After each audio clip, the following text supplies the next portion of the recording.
One of the best things we could do in the state of Wisconsin is fair maps. That would create a better atmosphere for people to run for office, and it would alleviate a lot of the problems we have in the state. It'd be harder for you just to run to your corner and yell and scream.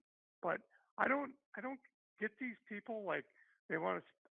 I'm not a fan of or Robin Boss, by the way, but people that want to spend um, I would consider a lot of money to get him to impeach Megan Wolfe. And the, this just drives me nuts. I just want fair maps and fair elections. Thanks, Matt.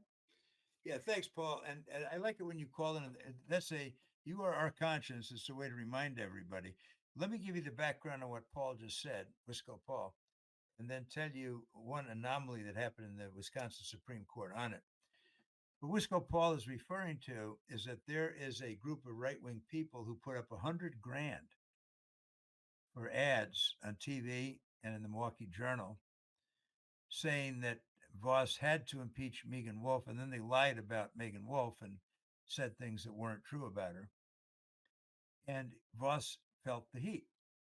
So he sent it to a committee, hoping to get him off their back. Well, they now put in 250 grand, Paul, 250 grand, and they are going to be on TV. You'll see it in your wherever you live. You'll see it on TV. You'll see it in the newspapers, and they say false things like Megan Wolfe is the one that had illegal drop boxes.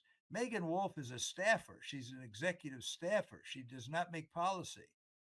The board, 6-0, voted for the drop boxes. A right wing judge in court said they were no good. That should be reversed, but that's not Megan Wolfe. There's nothing wrong with drop boxes. They use them in Utah, and that's a much more Republican state than this one. That's number one. Number two, they try to pin on Megan Wolfe the fact that the Wisconsin Election Commission, not her, the commission said that because of COVID, we wanted old folks and old age homes, Racine County to vote, so we'll mail them ballots. And now you have clowns saying that that should result in the indictment of what? The board members who voted for it, all except the one board member who then recanted, although he voted for it, and said he was for Trump.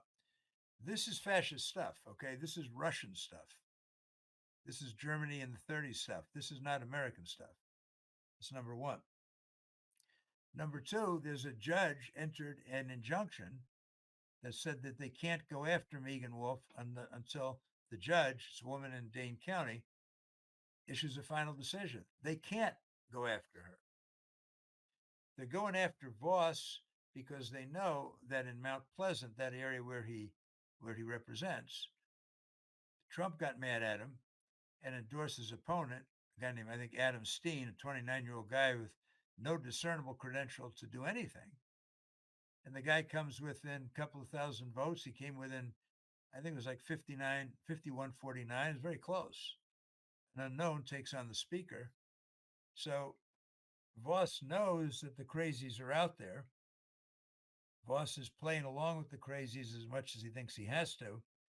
But Voss doesn't want to go to jail either. And if he somehow launches an impeachment of someone who committed no crime and has done nothing corrupt, she's of impeccable character, they want to put in a Gableman type, if not Gableman, somebody like that, who will call into question our elections. Wisconsin's got to stand tall. It's as simple as that. We have got to stand tall. And that is what Wisco Paul was talking about. And one of the things that really frosts me is Rebecca Bradley. She's not the good Bradley, not Ann Walsh Bradley. She's fine. Rebecca Bradley was one of the three justices who voted not to certify Joe Biden. One of them didn't run for re-election, and that's when Janet Protasevich came in. But there's still two of them on there. Rebecca Bradley's one of them. And the other day, she's spouting off on the bench saying that the legitimacy of the court is in question. That is a rich one. What she's saying is we've already decided on rigged maps. So if you try to make them fair now, because the oral argument was last week, that calls the legitimacy of the court into question. No, it doesn't. That cleans up the doubts of the legitimacy of the court.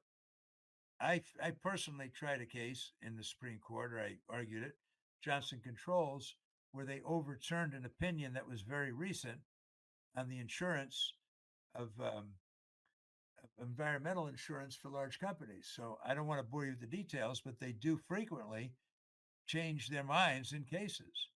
And this time, when you had really a rigged, corrupt decision saying that that rigged maps are what we need, the fact that Janet Protasewicz is now going to go for fair maps, and this, what Rebecca Bradley says, the legitimacy of the court was in question.